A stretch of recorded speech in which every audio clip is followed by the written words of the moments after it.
Propaganda Channel.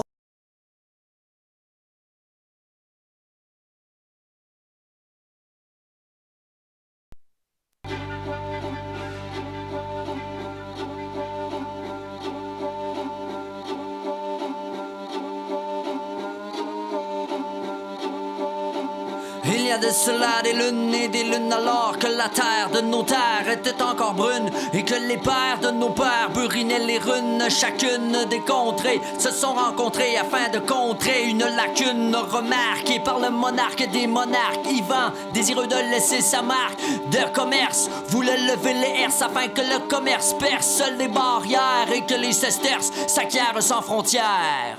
Manifestement, Ivan, l'empereur de la peur, les paumes sales et souillées de sang, il a bâti son royaume en assujettissant tout à la fois les petits gnomes que les clans les plus puissants sous son immense home blanc et resplendissant. Et depuis ce temps sous le chaume, les paysans sont agonisants. Ivan, les paumes sales et souillées de sang, les paysans sous le chaume sont agonisants.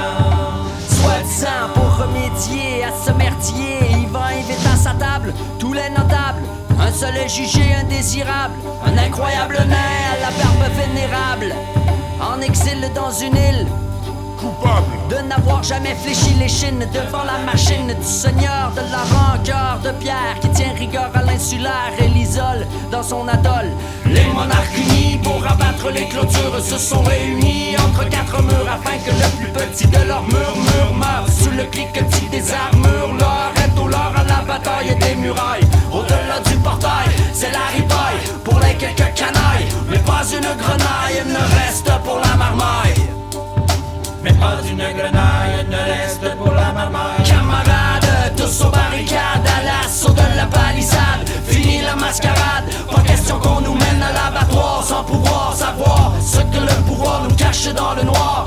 Camarades, tous aux barricades, à l'assaut de la palissade. Fini la mascarade, pas question qu'on nous mène à l'abattoir sans pouvoir savoir ce que le pouvoir nous cache dans le noir. Samouraï et racaille, aux portes des murailles, avec LOCO, LOCASS se dresse à la herse de la forteresse où se terre l'essaim d'espadasins assassins. Ivan le suffisant, ombre sombre en nombre suffisant pour éradiquer le clan des dissidents et disséminer des dents aux 80 à main nue sans gants. Sanglants, ils feront pas semblant. Mais pour l'instant seul coule la salive et les invectives. Des deux côtés de la rive, les regards se rivent, la tension est vive. On est sur le qui-vive en attendant que l'inévitable arrive. Et quand de main de maître, on perce le périmètre. La clique rapide, les flics paniquent comme des yaks qui passent à l'attaque et matraque du tac au tac, tac au tac, tac, tac. C'est le saccage, la bête a sorti de sa cage. On nage en plein moyen-âge, casque et masque et l'escadron fonce sur tous les flancs comme un faucon sur un fan. Mais pas question qu'on capitule, hardi par ici la catapulte. Selon les calculs, on peut percer le rempart, le grand rempart. En haut du château, on lance des carreaux. Certains sont chaos sur le carreau, c'est le chaos.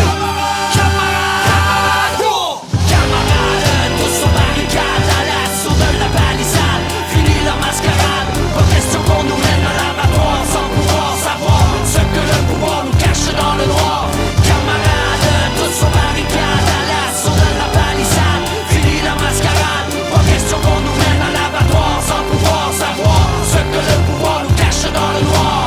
Place et naze et gaz et la foule refoule et se défoule dans les faubourgs jusqu'au petit jour. C'est ainsi que voulant faire vaciller les sorciers du pouvoir qui n'ont pas sourcillé. Le peuple a fini éparpillé comme un lévrier, tout un quartier ouvrier. Et pendant que les tribus s'attribuent le tribut du rififi, le royaume s'unifie et se solidifie sous le dôme fantôme de l'économie.